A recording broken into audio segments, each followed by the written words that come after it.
Live. Yeah, why? This is the Sports Time Zone. I am your host. Y'all know what it is. Brother Noomsy in out the building. Back in effect. I was off for a little bit on vacation, but your boy is back and better than ever. Salute to everybody out there. Don't leave it all. Hold me down. We got a special show. Salute to my man in the building. He been here before. Y'all already know what it is. My boy TT from the Smokers Section podcast joining us right Yo, yeah. yo. What's good, y'all? What's popping? Good, what's good? You already know. You already know. Cue the beat. My producer, what's happening? What's good? In the building off that birthday hiatus. You already know. Hey, shouts out to my Leos. You know what it is. We got back to back. Mine was the week before, and then Q just had his. And Mine was on the 7th. That's what I'm talking about. We doing the triple Leo Leos. section. Then mine was on the 16th. Let's get it, man. Y'all know what it is. This is a Leo show right here. We got the three. Lions. Yeah. Fuck it. We don't call That's this right. the Lions Den today. We got the Lions Den. All y'all hyenas, y'all got to watch out. This the Lions Den. Before we even get started, though, shout out to my man TZ Dave could be here. Shout out to my man Diesel. Shout out to Kilbo. You know what I'm saying? Shout out to everybody out there in Cyber World showing love, because that's what we doing. Yo, we on the road to 5,000. So we're going to make sure that we hit that number. Y'all know what time it is. Also, if y'all ain't did so already, make sure y'all follow us on IG. Cue the beat. Tell them what they got to do. Follow us on IG at sportstime_zone right there at the bottom of the screen. Check us out on Facebook. We are also on Twitter. YouTube is what we at right now. So, lock in. That's right. Make sure y'all lock in. Make sure y'all continue to show love and support. Shout out to KE Creation. Shout out to top to bottom detailers. Shout out to Sammy Trees. Shout out to everybody out there that has been giving us the merch, giving us the love. We appreciate all that. We're going to keep things going. But we're going to jump straight into this. Because anytime we got TT in the building, we got to make sure that we come with the fire. Because, we ain't going to waste a minute of time. We got some dope topics lined up, and we're going to jump straight into it. For those of y'all who don't know, who have not seen my earlier post today on my morning walk, I reported that Brian Flores, the former head coach of the Miami Dolphins, is suing the NFL right now. He got a lawsuit against the NFL alleging discriminatory hiring practices against black coaches. Now, for those of y'all who don't know, it ain't too many black coaches in the NFL. Like, we know that to be fact.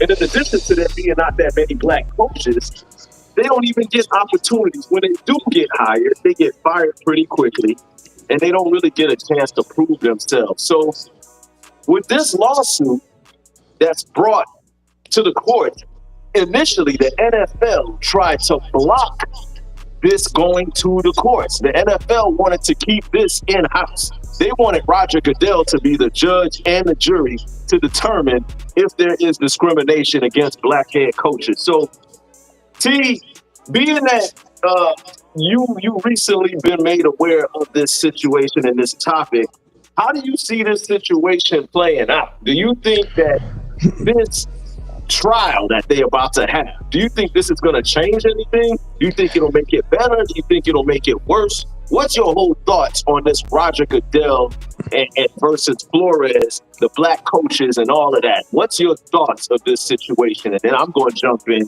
and we're going to just get straight to it. What we talking about? Personally, for me, I think this is one of those things that's going to end up being a double-edged sword in the sense of, I think if he wins, the NFL kind of starts to look bad in a little bit, and that's not going to be good for the NFL. That's not going to be good for ratings. And we kind of saw with the Kaepernick situation, with the taking a knee and the Black Lives Matter, anytime the NFL has to deal with any type of woke topic or anything remotely close to non-football shit, it rubs their fan base in Middle America the wrong way. So the longer this drags out, the more I could see this being like a thorn in the side of Roger Goodell, which is why I'm guessing they didn't want this to go to a higher court. But I mean, I would like to see this man win the case. I just don't know what a win for him would actually look like, especially for black coaches moving forward. Because I don't think he wins this case and then it's like, all right, cool, we're just gonna start hiring more black people. Like they'll probably insert a quota and then just stick exactly to that quota. So if it's we gotta have 10 black coaches on whatever at all times, it'll be exactly 10 black coaches and not one more, not one less. And so I think this would just be a weird thing where he probably just end up with some compensation and shit won't really change moving forward for other black coaches. Yeah, I feel it. So this, you see this as being one of those situations like the NFL is like, okay, so y'all said we got to have this many black coaches, well, we're going to have this many black coaches. Yeah. And that's the end of that. Now, and he get his settlement money and then that'll be that. Some affirmative action type shit. Yeah. Yeah, and that's crazy though, Q, because you and I were talking about this earlier. Like, as long as it took the NFL to allow black quarterbacks to really shine, because remember, you and I were around watching football when it was like just 2 or 3 black starting quarterbacks in the entire league. You know what I'm saying? Yeah, and then, we named them all earlier, right off the bat, quick. Boom, boom, we boom. did, and I said Randall Cunningham, I said Warren Moon, and then we said Rodney Peete. Those were the 3 black quarterbacks that were in the entire NFL when I first started watching football. Then you had a black quarterback, Doug Williams, win the Super Bowl. And the only reason he got the start was because the starting quarterback for the Redskins at that time got hurt. So Doug Williams goes in there, wins the Super Bowl, and then he wins it in historic fashion, and he still ends up losing his job, getting benched, and then getting traded, and ended up in, was it Canadian League or something? Where he ended up? Somewhere out there. Yeah, then end up having to coach, just coaching at Grambling. Yeah, that's wild, though. So if it took that long for us to get black quarterbacks to get the opportunity to start, how far are we away from black head coaches making up a greater percentage of the coaches in the league? Because T, you were telling me, how many black coaches are in the NFL right now out of 32 teams? How many black coaches do we have, including the biracial coaches? Because you know they're going to count them. But go ahead. 6. 6. A whopping 6. A total of 6 black head coaches. And again, we also including the biracial coaches. So they add them, count them as black coaches. And I think that's an addition from last year because it was last year. I think it was. So it was less black coaches last year. This year, we got a few more, but it's still not quite where we needed to be. And I'm looking at some of the comments. When I made this post on TikTok this morning, I'm looking at some of these comments. And I mean, I ain't gonna say some of these comments was borderline racist. What some of these guys were saying in the comments. Not borderline. Call it what it is, man. The NFL has a very big fan base that and a part of that fan base is like racist middle Americans. The good old boys. Big time. And you absolutely right, T. I'm gonna call it what it is. It is straight up racist. One of the comments in there was like, yo, you people always complain.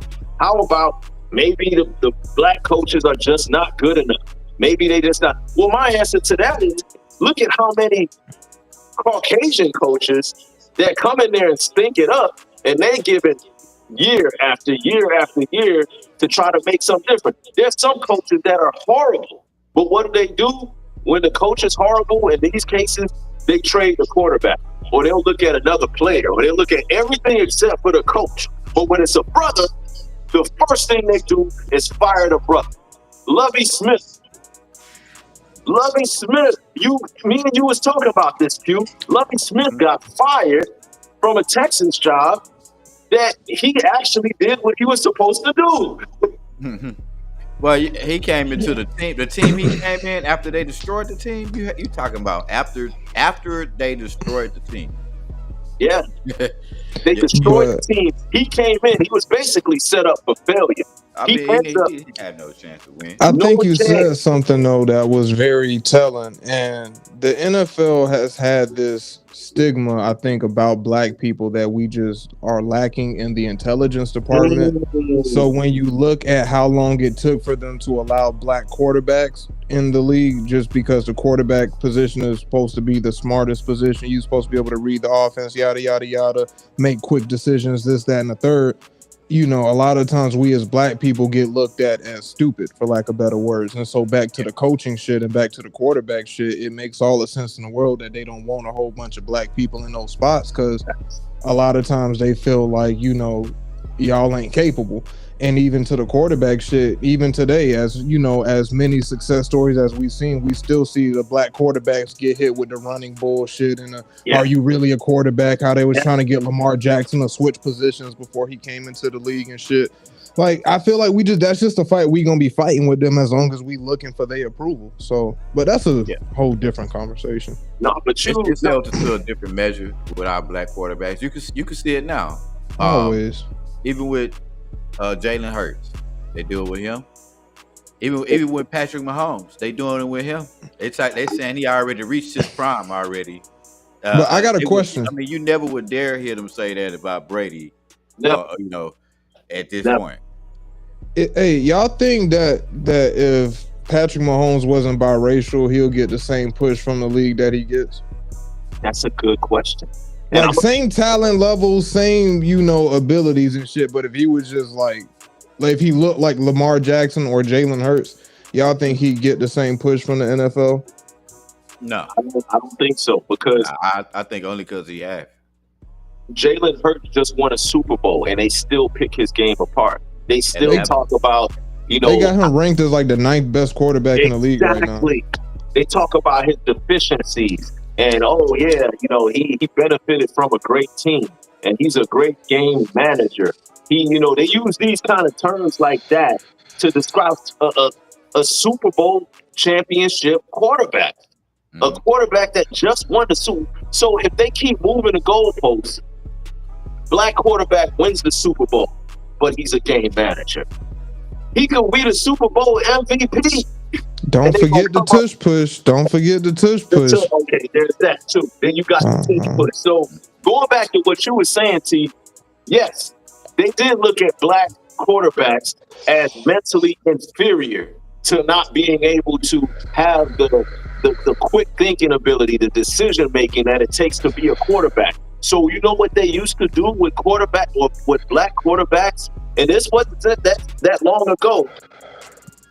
Above average black quarterbacks that were in college came into the league and they converted them to wide receivers or running backs. I can think of at least 5 exceptional black. They tried to do it to Lamar. Thank God he wasn't going for it. They tried it. They sure did. You're right. He wasn't going for it. And that's why he only, they wanted him. Hollywood said no. Yeah. I'll go play basketball. They wanted him in the combine to run wide receiver routes. They wanted him to be, but he was like, no, I'm just throwing. I'm just throwing. Let me play quarterback? Nah, I'm good. And again, you know, that goes back to what T said about that. So now they're looking at black coaches in the same light. Now, Brian Flores has a little stigma on him because of the way he exited Miami Dolphins, my team. Him and Tua didn't see eye to eye. The quarterback and the coach, they had a little personality difference. Tua didn't like his coaching style, and Flores thought Tua was too soft and wasn't the right guy to run the team. So they clashed, and Tua got him up out of there. So now you've got Dolphin fans and people around the league thinking that Flores is not a competent coach because he doesn't know how to pattern his coaching style towards his quarterback. But now look at Flores as a defensive coordinator in Minnesota, and he is flourishing. He got one of the top defenses in the whole NFL. So if he's a brilliant mind, a defensive coaching mind, then he's a brilliant football mind, period. How many defensive coordinators that were really great became head coaches, and they didn't question their ability to be a coach? when a head coach is hard on his players and his teammates, oh, he's a fiery coach. Oh, he demands the best out of his players. But when it's a brother, it's, oh, he just don't know how to handle. He's not a people person. I'm gonna give a little pushback.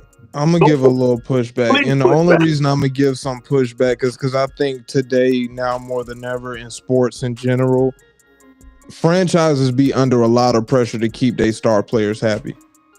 Like regardless of what the race is. And you see this especially in the NBA where coaches be getting fired left and right for the smallest of shit. Like, oh boy just took the Knicks farther than they've been in the last since I've been fucking born, and he still got the fucking boot because, oh, you running your players into the ground, they don't like how many minutes they playing. And so I think a lot of these leagues are becoming a little bit more player friendly.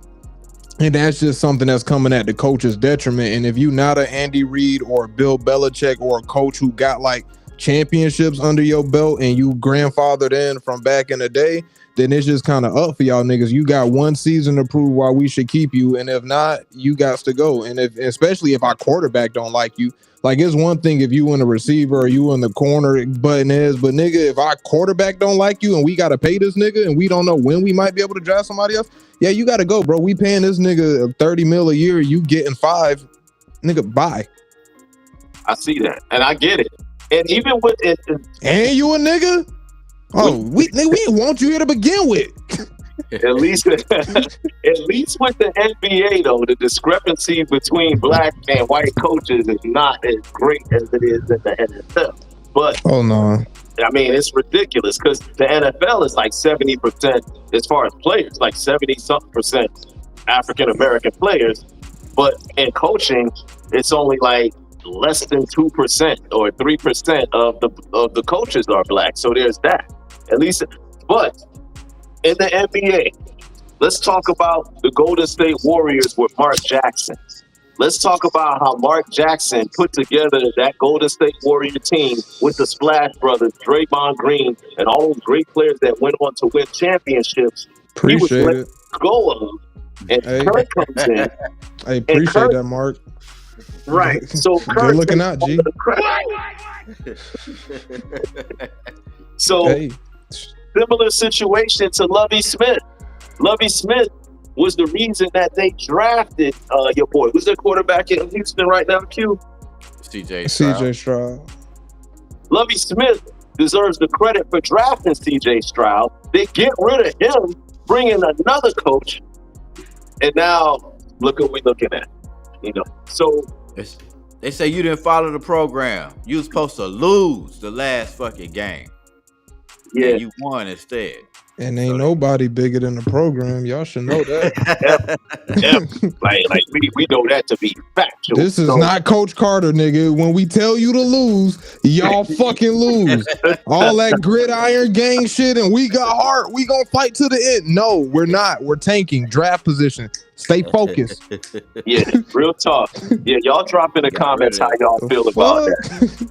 Make sure y'all hit that like, share, subscribe. Drop in the comments how y'all feel about the Brian Flores situation. But yeah, just wrapping that up, I don't know how this is going to turn out. I'm hoping he does win the case, but what does him winning look like for the league? Does it help black coaches if he wins, or does it hurt them because now the league feels spited? They feel spited against black coaches because they brought all this attention. And ESPN is not touching this at all.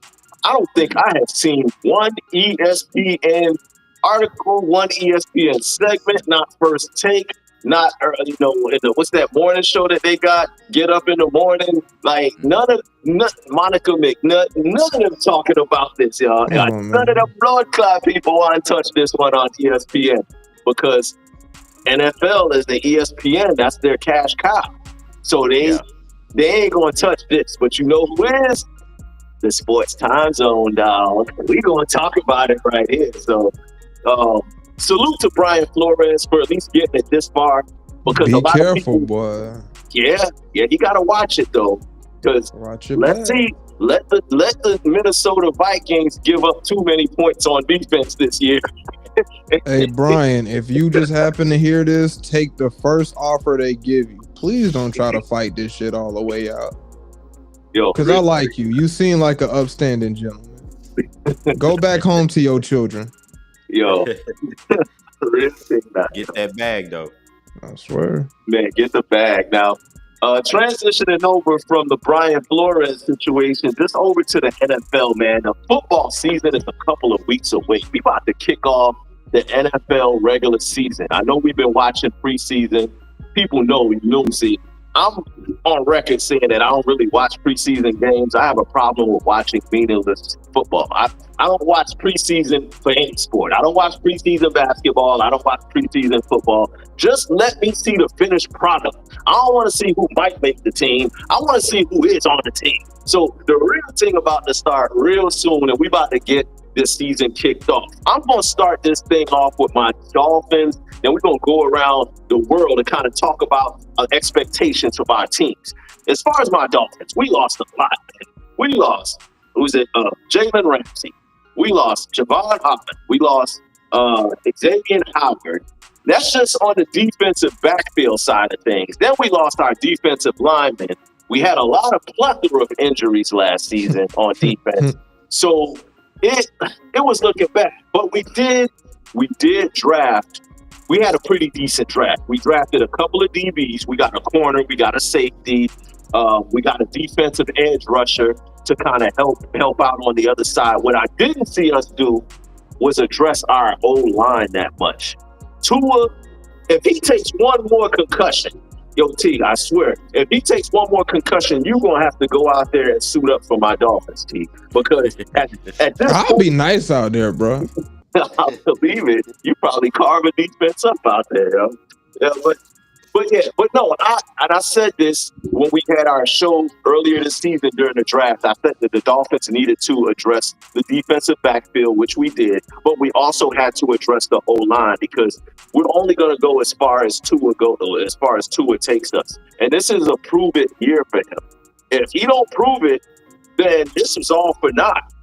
I mean, you got your coach fired, Tua. You got Flores fired. You brought in McDaniel. And so far, we have won the same amount of playoff games as we had with Flores. 0. So at this point, Tua, it's no more mumble-cloth excuses, dog. You must win if we don't win a playoff game this year, then this is a failed season. I'm going to be mad.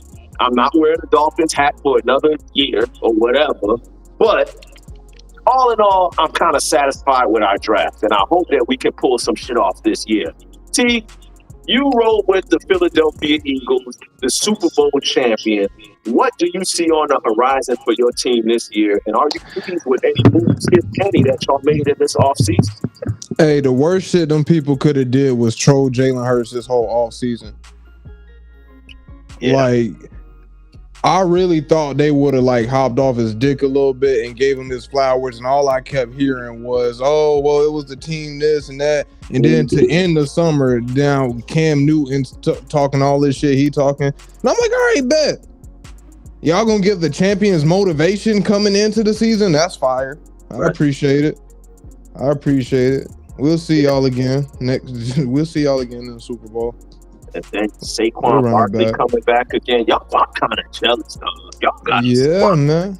Y'all got this squad. The one weakness that y'all had was your defensive backfield. Y'all had corners that would get burnt left and right a couple of years ago. But now, last year, your boy Slay and the rest of the crew back there were handling business.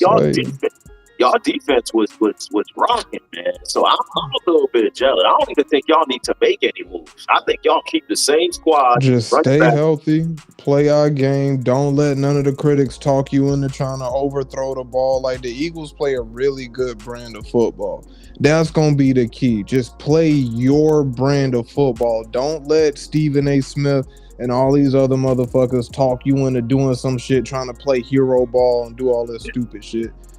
Let the team do what the fuck they getting paid to do, and when it's time for you to come up in big moments, we know you're gonna be there. So, yeah, good point. Good point. Shit. This is another year of progression for Jalen Hurts. I honestly did not think he was a Super Bowl caliber quarterback. He proved me wrong. So I'm not one of those naysayers that have been talking about him all summer. I'm giving him his props. I think he is definitely an elite level quarterback in this league. I think last year when we did our top 10 quarterbacks, Q, I don't know that you had Hurts in your top 10, and I don't think I did either. I think we did. I think we had him at like 8. You know what? That I think he was. I got to go back and look at the film from that show. But But disrespect. yeah, he definitely. I'm gonna put him. He's definitely top 5 to me now. Like 8. That was kind of low. I think I did have him around that last year, but I'm gonna have to slide him up a little bit. You know what I think makes him hard to rate? What's that?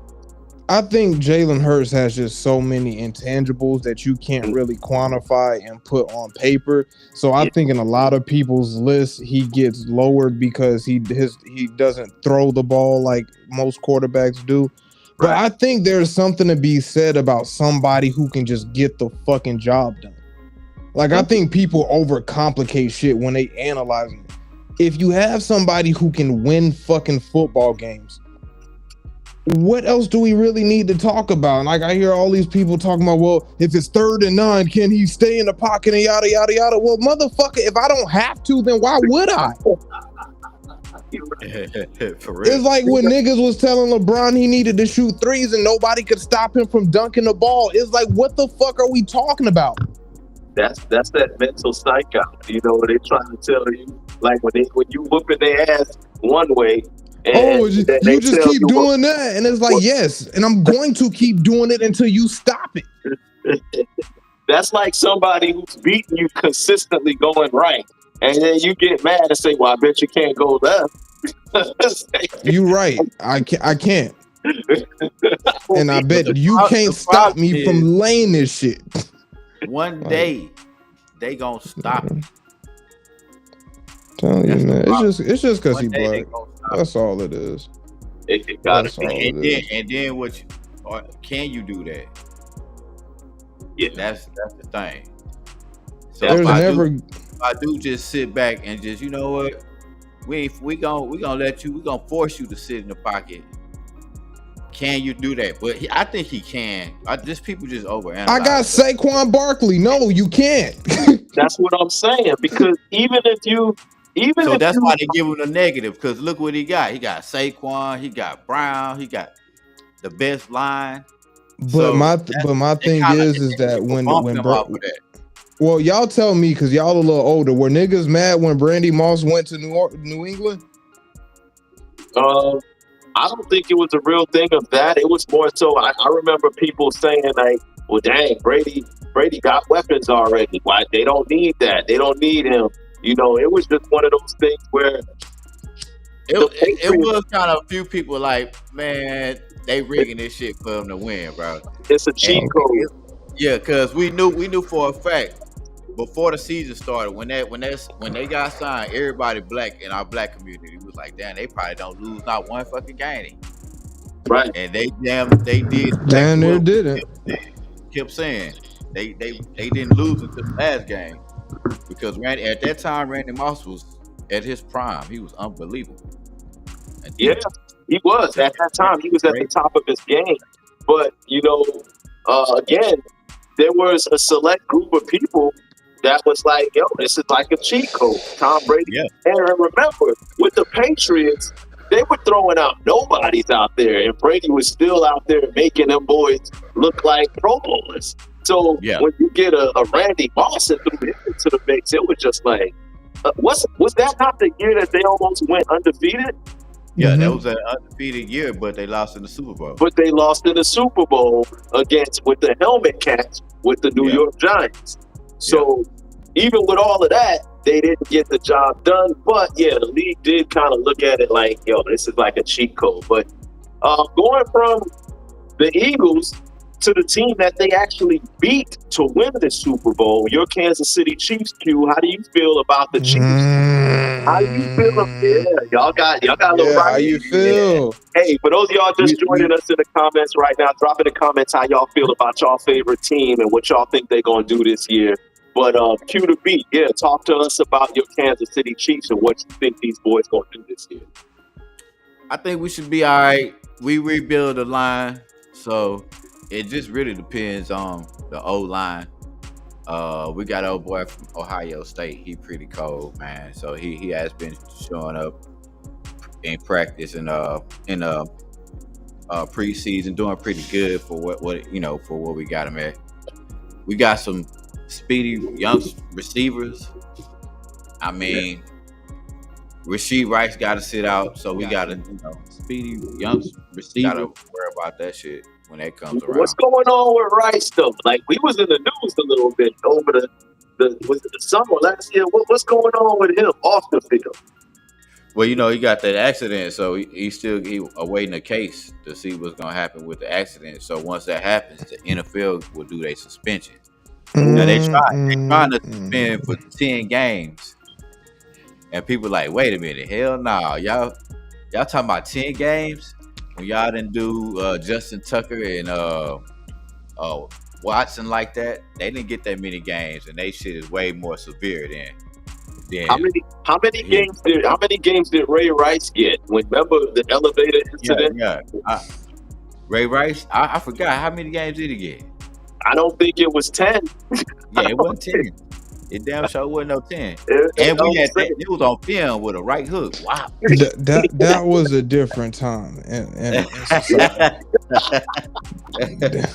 That's when they was letting the leash off. All right, fellas, you gotta stop beating up your bitches. That was some wild times. That was some wild times in the NFL, though. And Ray Rice, they still let him come back. He played, but he slowly got phased out of the league. They slowly phased him out due to that. But yeah, I don't know, man. I think Kansas City, y'all still got a good squad. Kelsey is a year older. I don't know if he lost a step, but I do remember in the Super Bowl that he wasn't really looking like that Kelsey that we remember him at. Not at all. Satisfied with his performance in the Super Bowl, Hugh? Yeah, were you satisfied? How'd you feel about it? I love it. Yeah, I mean, it wasn't really on Kelsey. It was our line. So if got no time to throw the ball, there's nothing we can do. If every run play you stopping it from the start, it's mostly the line. The D line stopped us from the start because our O line was weak. Y'all address some of them issues this all season. We got some new linemen. That's pretty much what we worked on. As long as we get the line set, then I can really assess the team. But we got Patrick Mahomes, so I ain't really worried about shit. You know what I'm saying? I think y'all need to tell Taylor Swift to keep her ass at home. Because I swear, every time Travis Kelce had a bad play, they put the camera on her. And you remember that shit, right? The Super Bowl when they kept putting the camera on. I was over there dying. I'm like, why they keep on putting the camera on? She was sitting next to Ice Spice. She had a whole little a section of her little homegirls and all that. And every time Kelsey did something or it didn't turn out well, they kept putting the camera on Taylor Swift. I think she's causing a distraction. Not that it really matters because the league loves the attention that she's bringing. But not going to make it, Taylor. I think she needs to. Yeah, I don't really think she's a distraction, man. We just got our ass beat. That's all. Let's just be 100. Our O-line was trash, and we've been knowing that shit for the second game of the season. Y'all defense ain't helped that much either. Nah. Y'all was you can't if you got the ball at the 30 because we threw an interception, or then if you got a fumble, now you got the ball at the 20. I mean, then we had to punt, and then we had to punt again. I mean, our defense can't do shit like that. They on the field 24/7. Yo, like what that New York nigga said. Yo, pack them up, yo. Pack her up. Pack Ice Spice up. Pack that whole little owner's section box that they was in. Pack all that up. You know what I'm saying? Like. We got that O-line ready, so that's all we need. Patrick Mahomes needed 2 more seconds, bro. It's over. I'm telling you, man. That boy is gifted. And the refs gonna give him all the time he need. They gonna let them boys hold and tug and pull until he got enough time. He gonna burp the baby about $1 million. He be back there burping the baby. They find the right guy. But I think y'all in good shape. Both of y'all squads are in better shape than my team. So I'm over here just y'all gotta change y'all mascot, bro. There you go. The Miami Sharks. Like, yeah, that. it's just certain shit that's just gonna prevent y'all from being great before you even get to y'all 53-man roster. The fact that y'all in the toughest sport in America and y'all mascot is the fucking Dolphins and y'all jerseys is cute as hell. Yeah, they got Like that teal and orange is mad cute, my nigga. Y'all gotta change that, bro. It's a bunch of grown ass men running out there looking like. He does not do that. He just don't go for it. And that's with love, fam. I'm from South Florida. I'm supposed to be a Dolphins fan, but it's like I can't be a grown ass man with these cute ass colors on. I love myself. That's like, but you know what? I will say this: we're not the softest mascot in all of sports. I think the softest mascot in all of sports belongs to the New Orleans Pelicans. Because I think a dolphin will whoop a pelican. If it came down to a dolphin, yeah, bro. But just think about a pelican though. You finna run up and pet a pelican if you see one? Niggas see dolphins and get excited. Bitches see dolphins and get wet. I mean, they get all the hoes. Pelicans, at least we respect them as crazy, kind of like niggas do geese and shit. And when you see one, you just know to keep it pushing because they get a little aggressive if you eating or some shit. But dolphins is just too cuddly. It's too like you said, the Dolphins get all the hoes now. I feel you, but that's not why we here. That's the problem. That's the fucking problem.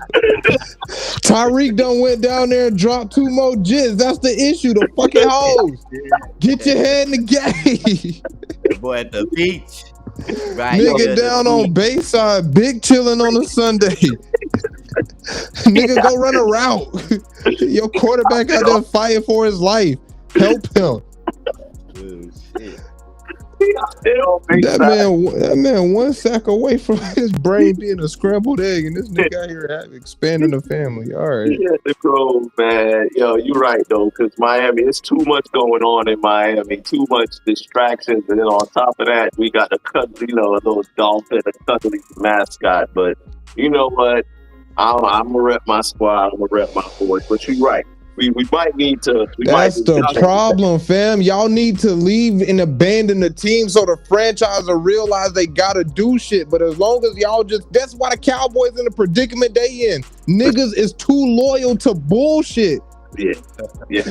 That's a good point. Stop supporting this shit. Make these motherfuckers make a move. Yeah. Stop supporting the bullshit, y'all. Stop supporting the bullshit. Miami Sharks. I think that would be better. The Stingrays, the Sharks, the Hammerheads, the Miami Makos, something, but a dolphin, my nigga. Come on, anything but that, yo. I'll take anything except for that. I'm with you. I'm with the petition to change the mascot for the Dolphins, but I mean, y'all speaking in the positions of power. You got an eagle and you got a chief. I mean, those are probably some of the most fierce, menacing things that you can think of when it comes to a mascot. So, shout out to y'all. Anyway, we gonna get off my Dolphins. That's enough. Because I already, we're not going to do this no more. 305 till I die. All right, let's move on to the next topic. Now, this next topic, a lot of people have different opinions on it. Shedeur Sanders, who was drafted, not only was he drafted late in the NFL draft, once he did get drafted, he was slotted as the 4th string quarterback for the Cleveland Browns. That's right. The Cleveland, yeah, say that again, Q. Yeah, exactly. The Cleveland Browns, the most notoriously bad team in the NFL. He's the 4th rated quarterback on that roster. Now, Shedeur did play a couple of preseason games and he looked good.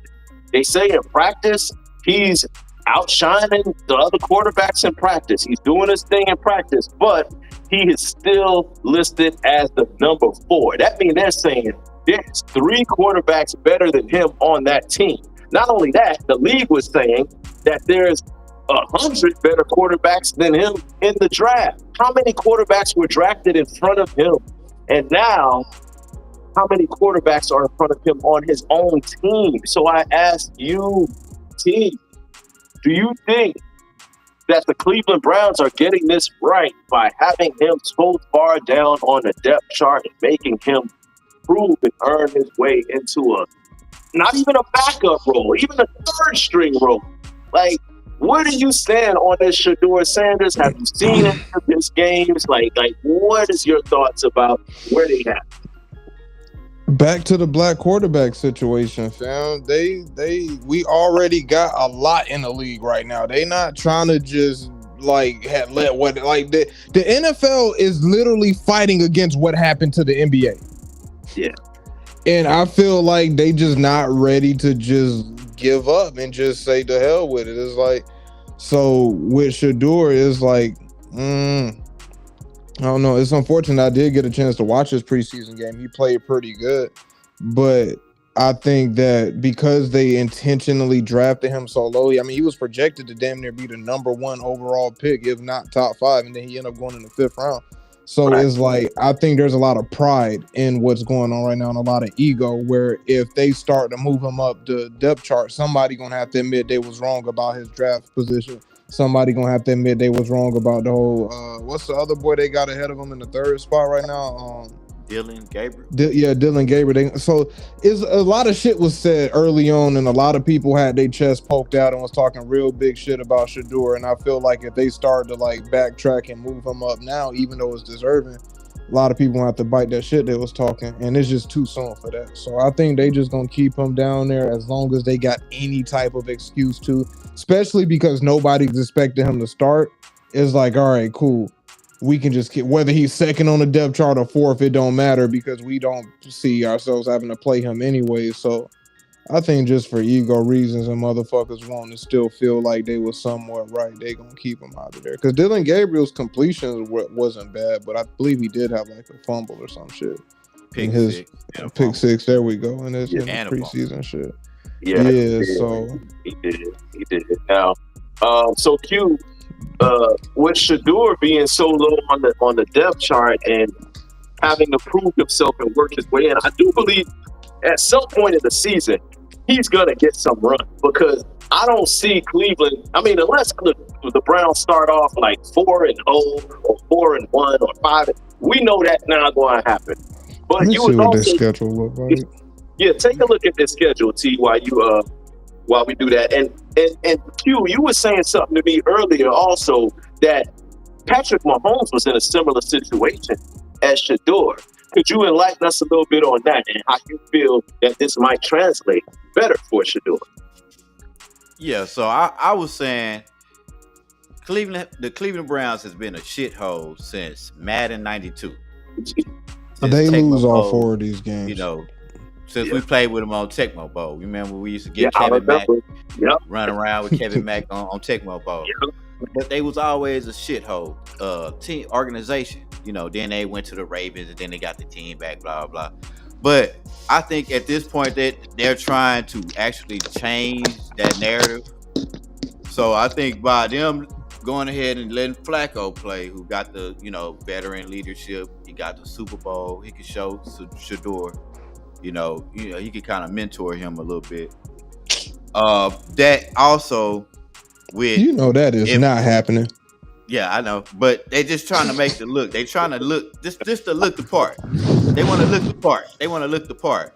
So even if Flacco fail, they can put him in. Even if he do all right, I mean, they still could put him in, because Flacco is going to get hurt in about 3 to 4 games, because he's guaranteed he gonna be out the game pretty soon. I think they just doing that shit to kind of protect them a little bit. I think this is their last chance to have a real organization. They just played Myles Garrett all that fucking money. This is their last real go around to have a start to build something fresh to be a winning franchise. So I think they're going all in on Shedeur Sanders. They're gonna protect him for now. Let him sit, watch, and next year he guaranteed gonna be a full starter next year. But he will play by the end of this year. He got to. He got to. And I think he gets traded. that might not be too far fetched. And actually, I could see If they do, they go back to being the shithole team they always been. And let's not forget, Cleveland had one of the top defenses in the whole league last year. And then they just drafted another defensive stud to help out Garrett. So this team, their defense, all they need is an offense. All they really need is a quarterback to make this whole thing work. So who knows? They could just be one Shedeur Sanders away from being a contending team. No. You think they're further away than that, huh, T? I think they're going to push their chips in on Dylan Gabriel because from what I'm hearing, a lot of teams, I guess, don't like the fact that he has such high celebrity status already. Yeah. And they feel like just the off the field antics, which ain't really much of shit, but just the fact that he has so much clout. There's so many TV shows and podcasts, talking about him. They just don't necessarily like the attention that comes with him, especially as a backup or somebody who's not ready to start immediately. And so I could just see where they fold under pressure and he gets tired of being there and either request a trade or they just find a way to move him or some shit and go all in on Dylan Gabriel. Now, I don't think that's the smartest shit in the world to do, but they just haven't shown me at all that they are competent at running their organization. See, Cleveland, I try to give y'all a chance, man, because it's been 40 years for me seeing a shithole organization. So that's 40. That's a long time. That's a long time for an organization. From as long as we can remember, they have always done stupid shit like this. They got the Rams, the Bengals. Wait, hold up. Wait, no, where's it? Let me see the whole schedule. Rams, Bengals, Ravens, Packers. First 4 games. 0-4. 0-4. That's what I'm saying. Yeah. And I'm pretty sure Flacco gets injured against the Ravens in game 3. 0-4. Yeah. So again, maybe this is a blessing in disguise for Shedeur.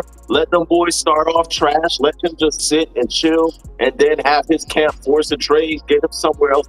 We don't know. Let's see what happens with that. Or after two games, they give him the green light. We're gonna see if they just give me the light. Yeah, just give him the green light. Just give me the light. Come on, Cleveland, y'all gotta change the narrative over there in Cleveland, man. Y'all gotta do some different shit, man. First a little Bacalamo. Yeah, shout out to my boys, Scrap, man. Roshan, he's a Cleveland native representative, one of my closest friends. But yeah, he's been suffering for years. But let's keep this train moving. Now, this next topic, this is something also that I've been dying to talk about for a while. Out of the subject of women's boxing, LAILA Ali was on record coming out saying that in order for her to fight CLARESSA SHIELDS, who is currently the female boxing champion across multiple divisions, in order for LAILA to come out of retirement and fight CLARESSA, she needed at least $15 million. CLARESSA and her camp came up with that $15 million. And LAILA Ali just recently turned it down. She turned down. Bitch, I was joking. That's what I kind of thought. So let's start off with this team. First of all, do you think LAILA should have taken that $15 million to fight CLARESSA? Or do you think she made a smart decision by chilling and saying, nah, I want to fight this young gal? How do you feel? Now, there's an age difference, of course, but where do you see that? At the risk of sounding very sexist, I think she made a grave mistake by turning down that money. Yeah, I agree. You should have went and got that shit. Pull a Mike Tyson. Put special stipulations in there to where you can't beat my ass, but only so bad. Like, but 15 M's, you go, girl.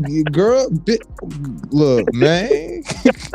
Hey, I get it. Legacy, you was undefeated. Your daddy is who he is. Wasn't nobody really checking for you like that, and ain't nobody gonna be checking for you like that after that shit. That would have been a real easy bag. You could have went back in the high, and then nobody would have gave a fuck 2 months later.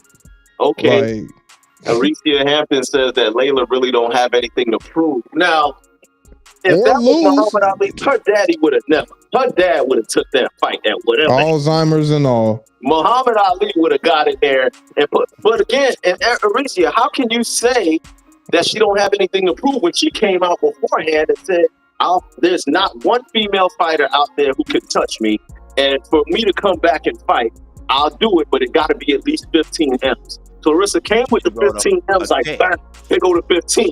What we doing? And now Layla like, oh, I was just playing. Anybody but you, bitch. Basically. I was talking to everybody but you. People my age. I was talking to people my age. Yeah. Exactly. So let's talk about this then, Q. Now, they're not going to fight. But let's say in a hypothetical world, let's say they did fight each other. Let's look at the tail of the tape. LAILA Ali, she retired undefeated, 24-0 with 21 knockouts. She's the daughter of Muhammad Ali, held multiple titles, retired 2007 and would only fight again for 15. She's never made $15 million in any fight in her entire life. She's never seen $15 million for a fight. Let's be clear about that. That's never happened. And Claressa, on the other hand, currently 17-0, undisputed champion across 3 weight classes, back-to-back Olympic gold medalist, #1 pound-for-pound female boxer, defended her undisputed heavyweight titles in 25, and then backed that $15 million offer to LAILA Ali to fight her. And so when we're looking at the tail of the tape, there's an age gap. Claressa's 30, LAILA's 47. Shields is in her prime right now. LAILA long retired. So if this were to happen, Q, if they were to fight. Hell no, fuck that 15 million. You gonna need 15 million to heal. You say forget the 15. Sensu bean after that fight, bro. You say you gonna need the shit Goku need to rejuvenate after the hyperbolic time chamber type shit. Man, she is not gonna recover after that shit, man. Unless you, like you say, put some stipulations on the fight. That's what I'm saying, bro. Put the little exhibition shit on there. Man. Nah, 17-year difference? No. That's a big gap, yo. And I don't know if y'all seen Claressa's last 2 fights. Yo, she put hands on them girls. Like, and the crazy thing is, Claressa gets a lot of hate. The same way, like, people talk about her, they're like, oh, she looks like she's slow. Oh, she's unintelligent. Oh, she's so ugly. Come on, G. Like, you done seen some of them fits. Stop it. Exactly. All of these horrible things that people say about her. People. And it's coming, honestly, it's coming from fellow sisters. I haven't heard not too many brothers or actual sports fans, boxing fans, saying much bad things about Claressa. Oh, you haven't? Well, check out the Smoker Section podcast every Saturday. That's what we gonna lock in. we gonna lock in. She say they be smoking them on there. Boy, some of them outfits she be choosing. I'd be like, shawty, I want to rock with you, but remember when Mike Tyson was the champion, people said crazy shit about it. There was no internet then, but they was like, yo, he's slow, he talk like this, like he's kind of crazy. I think he mentally, but nobody was there. But were they wrong? No, they weren't wrong about Mike. They dragged Mike Tyson through the cold. Boy, they made him, but I guarantee now one of them say that to his face. Just like now one of these females would not dare say none of that to Claressa to her face. But, all right, T, let me ask you this then. Do you think LAILA Ali's undefeated record holds more weight than Claressa's undisputed status in multiple divisions? Oh, that was sexist. All right, hold on. Let me. All right. You know, I thought by 26 I'd be a lot more mature than I am now, but I'm trying to find a way to like politely say this, but I really could give a fuck about either one of them, to be honest with you. Claressa Shields has been boxing for a while, and until her and Remy Ma started going back and forth, she never came across my radar. You didn't even know who it was, right? So not to like be that person, but female sports still hasn't really garnered the the just casual fans' attention like that. And boxing specifically is already one of those really niche sports where if you're not a boxing fan, you're not really watching boxing because that shit don't come on that often, and most of the good ones be pay-per-view. And as a casual, I'm not spending money to watch some shit I may or may not like to begin with. And so it's like, as it pertains to both of them, Layla Ali retired when I was in fucking third grade. Yeah, that shit don't mean a goddamn thing to me, if we being honest. Like, I can respect it and respect the history and the legacy, but bitch, if anything, take this money. Your daddy should have taught you how to run around the ring. Wasn't that his shit? Float like a butterfly, sting like a bee. Bitch, dance around a little bit. Drag it out some. Make it cute. Like, I'm just saying, there's ways we could have got this done. But 15M, especially in this economy, that ain't no money to sneeze at. Nah, for real. You right about that, yo. Make sure y'all hit that like, share, subscribe. We the only sports podcast bringing you 2-3 different generations of sports takes. But yeah, so female sports, let's talk about that a little bit. We got a few more minutes here. Shouts out Caitlin Clark. So Q, yeah, female sports. Do you think a big part of why like these ladies, these female athletes don't really get much attention or much respect, a la Angel Reese, a la, Caitlin Clark and Layla and Claressa and all these female athletes, even Sha'Carri Richardson to an extent. And we're going to talk about Sha'Carri tomorrow, yo. Y'all make sure y'all tune in tomorrow to the Out of Bounds segment. We gonna get you, Sha'Carri.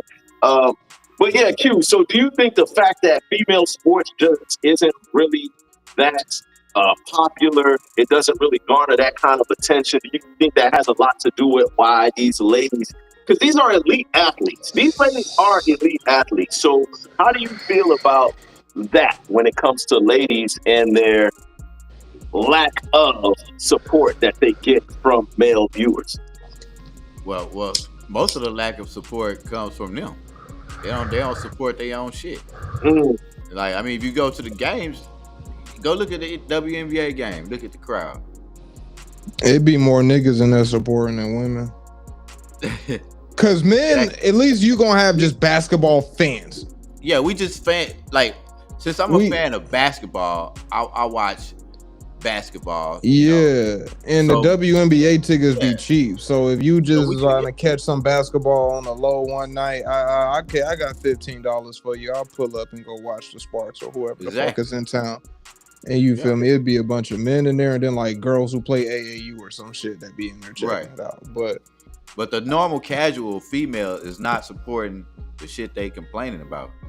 Well, the casual females ain't complaining about it either. It's specifically the players that are complaining about it. Yeah. But they kind of did their own fucking issue, and just allow me to introduce a little bit of sexism into the conversation, but just do what the rappers did and lean into sex appeal.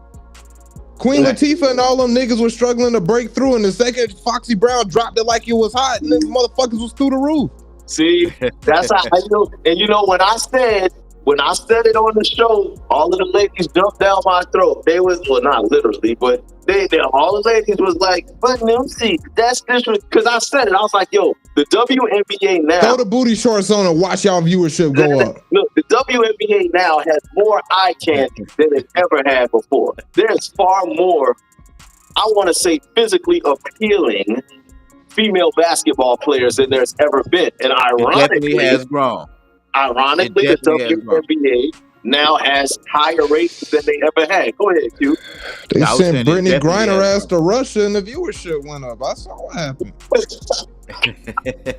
They had to get her out of here for a second to on the pops. Up. No, you not. Yeah.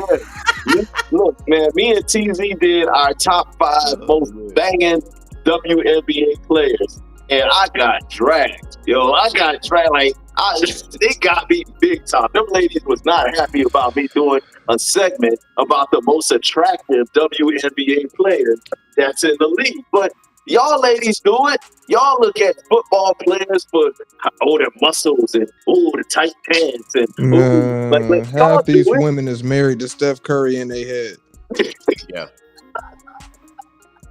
I be hearing it all the time. Exactly. And to Q's point, man, the ladies don't really support female sports like they really don't. And what they do is y'all ridicule female athletes instead of supporting them.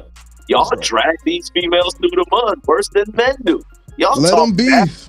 Y'all talk bad about female athletes because y'all might not like them personally, or y'all might not like what they wear, or so y'all go in on these females. So how y'all expect us to support something that y'all don't even support? You know, get off my soapbox. Man, well, let me step up on the soapbox again. Go ahead. Because it's like they complain about shit, but they sitting there. You ever hear the underground rapper who complain about talent not being praised in the music industry, even though everybody knows it takes more than just having bars to be a successful rapper? It's the same shit with the WNBA. They just want to play good basketball and swing the ball around the court 20 fucking times like it's AAU and want everybody to just root for them because we play fundamentally sound basketball. And it's like, bro, if I can flip the channel and watch a nigga jump from the fucking free throw line and y'all are their competition, what are we talking about here? Y'all gotta find some shit out. That's why, as of recently, this shit's been going up, because now that y'all got real rivalries, real storylines, and other shit outside of just basketball for people to follow, it's more entertaining. But as long as y'all just sitting here trying to convince me that y'all smoking layups all day I'm supposed to sit on my ass and use the 2 hours of free time I got in the evening to watch that shit, no. Yeah. Like, I've taken the time to watch some of them games, and it's like 10 of y'all that's really cut like that, and the rest of y'all is still ass. Like junior high level. Yes, like a lot of y'all can't make layups reliably. A lot of y'all can't use y'all offhand consistently. Like, these are junior high level grown-ups playing. So once Juju get to the league, then y'all gonna get another spike, because that's another motherfucker who can really fucking ball. But y'all only been around for like 25 years. Y'all gotta wait y'all turn. Y'all asking for a lot in a really little bit of time, and ain't giving people a whole lot to really ride with. See, they keep forgetting about that part, that this WNBA y'all just got here. It's not. We was in high school when they we damn near the same age. Yeah. We remember the day they finally said, hey, the WNBA appearance.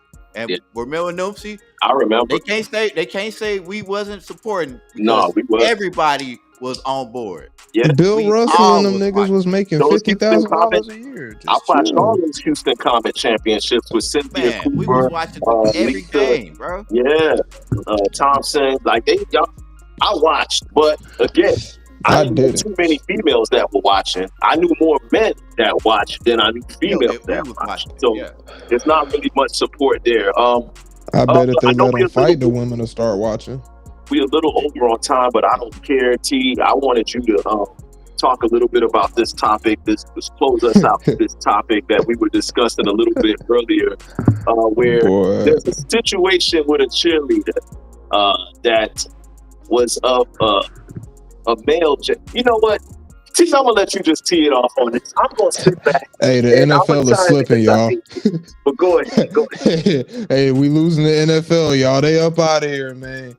The black coaches soon. We got gay cheerleaders now, man. America's pastime is not what it used to be, boy. You can't tackle the quarterbacks no more. You gotta lay them down gently. I don't know what to make of it. They gonna bring some flags into this shit soon. Watch. Watch. I'm telling you, bro, the NFL is boy, and I'm not even that big of an NFL fan, but as like just a man who be trying to keep up with it casually, like every time I tune in, it be some fuckery going on over there, bro. They call that throwing dildos on the field. The not for long league is what they call it. But yeah, so there's that. Then there's the whole situation at WNBA games where fans are throwing dildos on the court. And they fighting that. That's more publicity for them, and they sitting there complaining about, like, that's y'all fucking problem right there, bro. Caitlin Clark come in bringing numbers. Y'all bitch and complain about her. Oh, well, we been having talent in the league. Why are y'all just now paying attention? Well, obviously the fuck not. Right. Man, The fuck, man? Y'all niggas you got did me it right hot. on the head, man. You definitely did it right on the head. Thoughts and When, prayers, man. when I first saw the situation with the dildos being thrown on the court, I didn't really know what it was all about. But I know that ladies were upset. Like, they were highly upset. They felt disrespected. They were like all of this. But the ladies that were saying this don't even watch WNBA games. It's like sometimes ladies will hear a viral moment that happened and now they're in an uproar. They're angry, but they're not even really invested into it. It's just they hear about something, now they mad. But Like, that's that Who Me threw the Too dildo? culture, though. That's that Me Too culture. Yeah, That's who just threw that's Who threw it? some crypto niggas. It's Yeah. So I can't remember the name of the company off top, but there's a crypto coin that's out right now, and I guess their marketing ploy was we're gonna go to WNBA games and throw glow in the dark dildos on the court to raise awareness for our crypto coin, and the shit started working. But not only did the coin start to go up, but fans just started taking it upon themselves to join in on the dildo wave, and now it's just random people who ain't got shit to do with shit showing up to games, and they placing bets on what the color of the dildo gonna be, the whole shit. Like they don't make this like a whole thing. And because dildos are silicone and shit, you can get them through the metal detectors, no problem. So you like motherfuckers just walking in there strapped up. And then everybody got their straps on. Always strapped when I hit the club. Niggas y'all drop in the comments how y'all feel about that, yo. Like, even if y'all not watching this live, y'all catch this on a replay on YouTube. Nah, that shit wild disrespectful though. I ain't gonna lie. Man. All jokes aside, them people is like trying to entertain and put on a show and shit. Nowhere else is like you finna feel comfortable enough to try that stupid shit. Yeah, what if somebody hit the center of the backboard and that whole stick? right, right when somebody shoot the game winning shot. Oh boy, man, that shit would be crazy, man. Hey yo, they'd have to shut the league down. They would. They'd have to. Hey, this was a good run. That whole stick wobbling, like right as somebody shot the game winning shot, and we never know if that bitch was going in, and they missed it. I should not be laughing this hard. Yo, they about to get me, though. I already know. I ain't even check. No, I'm not checking my inbox, y'all. So if y'all sending me hateful inboxes about it, I'm not checking. Nah, I want to check none of that. Hey, y'all get at me, man. I can help y'all fix some of these issues because it ain't that hard. Y'all just got to put y'all pride aside, bro. Y'all, TT on the Smoking Section podcast, and he will get you right. Oh, man. We gotta wrap this up. Hey, and I know I didn't give you a heads up properly on our history player of the week. But I'm gonna throw this out there real quick. History player of the week. I'm gonna go with a player who was. This is a little trivia. He was the only NBA player in the history of the game to win Sixth Man of the Year as a rookie. Ladies and gentlemen, Ben Gordon. Ben Gordon, if y'all don't know anything about Ben Gordon, he came into the league with a nasty ISO game. He can pull up and hit the mini. He can pull up and hit it from three. He could drive to the basket. He could bang on you. He could lay it in. And he was one of the most exceptional scorers you would ever see. And did I mention he's the only rookie to win Sixth Man of the Year? Like, you know how hard that is to do? You know how hard it is to win Sixth Man of the Year, period? And then to do it as a rookie, Ben Gordon was that guy. Before Derrick Rose. Yeah, before Derrick Rose. This nigga averaged 6.2 points a game. Yeah, I know. Look, team. See, that's what y'all young boys always do. That's the first thing y'all do. Y'all look at the numbers and look at the stats. But if you know, you know. Cue the beat. Do you remember anything about Ben Gordon? Yeah, he used to play for Chicago. He was with the Bulls before they got Derrick Rose. Yeah. Then he was with the Hornets too at one point. Yeah, he balled out. He had a couple good seasons, and I think he had some mental issues that happened, and eventually that drove him out the league. But since TT never seen him play, for those of y'all at home who never seen him play, go on and run the blood clot list. Let me do my cross. So look at that cross though, T. Come on. Did you see the filthiness of the? And don't say that the competition wasn't good back then, because he I was would have locked that shit up. like, come on. The mini, that floater was wet every time. Crossover, ISO, pull up, jump shot, yam. Like that. These are contested shots, T. These are contested shots. Cool. I only hate on the like 90s niggas, fam, and the 80s niggas. Gets into the lane. He like a 2000s. I respect everybody that came after 96, but everybody before 96, he like a 2005. Yeah. Pull up, ISO, double team, breaks the double team, pull up, jump shot from the baseline. I mean, this guy, he had a sick off ISO game, and nobody could really single cover him. He was like that tweener where he could be a point guard. Game. But he was a 2.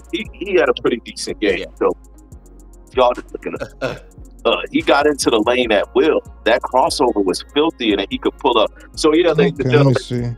All right, he averaged 20 in 08, 09, average 18 and 0. Okay. Yeah. I mean, most of his career, I remember him being a really productive scorer, but towards the end of his career, he started having these mental issues where they say he just went crazy. Like, I don't know what he had going on in his mind, but he ended up 15, being forced 16, out the league 18, due to his mental issues that he had. But appreciate that. He was pretty good though. He was solid though. He was cold. Yeah, he was quick. He was real quick. All right, my bad, Ben. I wasn't familiar with your game.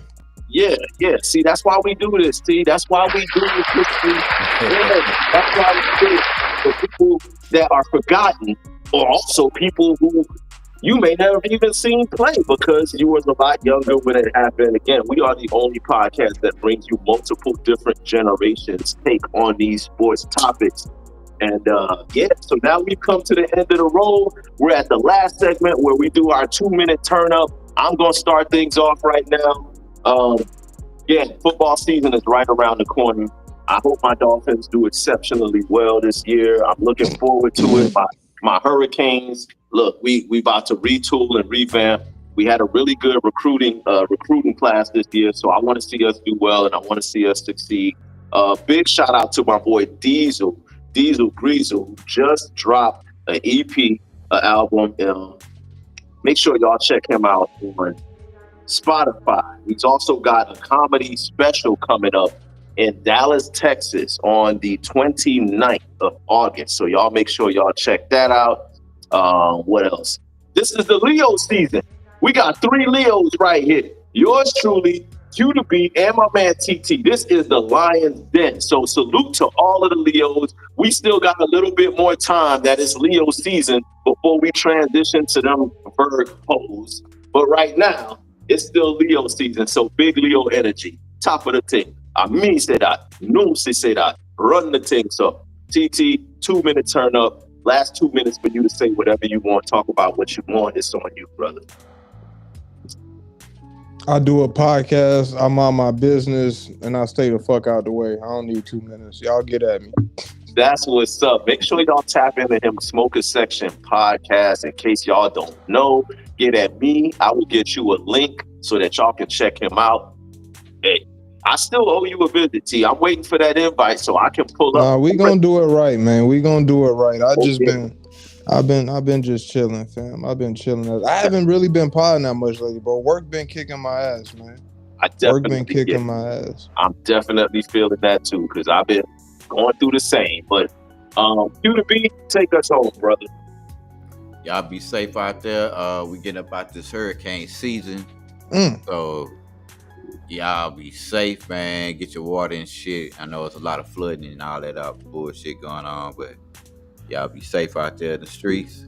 Football. Y'all chill out on the toilet paper too. Every time a storm come around, niggas just go buying all the. I don't know why people buy toilet paper. Never understood that shit. Never understood that shit. Buy one pack. If you got a shit, you gonna shit. I have to shit outside anyway.